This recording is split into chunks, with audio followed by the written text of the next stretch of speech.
Bon dia, món. Com anem? Bé, m'agafeu en plena feina. Doncs estava fent un dibuix especial ara de Sant Jordi, perquè ja sabeu que avui és un dia molt especial. Doncs estava fent aquest dibuix i bé, com podeu comprovar, doncs evidentment no està acabat ni molt menys. Però em sembla que són una mica animats, eh? No? No us ho creieu? Doncs potser tenen una història que explicar-vos a tots vosaltres. Sí o no? Jo crec que sí. Doncs apa, estigueu alerta a les vostres pantalles. Vet aquí una vegada un virus molt pervers que volia instaurar-se en un reialme molt i molt llunyà. Cansat de les seves malifetes, el cavaller Jordi es va presentar tot d'una. «Com a símbol de la nostra amistat, et regalo aquesta rosa», va dir el cavaller Jordi.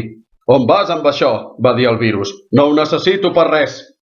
Veient que la rosa no feia efecte, va venir la princesa del reialme. «Com a símbol de la nostra amistat, et regalo el meu conte preferit», va dir la princesa. «On vas amb això?», va repetir el virus. «No ho necessito per res». Finalment, i veient que aquell parell no se'n sortien, va comparèixer el drac. «Aquest virus no entén ni de sentiments ni de raons, i molt menys d'amistat. Aquí teniu la solució», va dir el drac. Amb una gran flamarada es va desempallegar del maleït virus. A la fi, tots els habitants d'aquell reialme van poder viure tranquils i amb harmonia.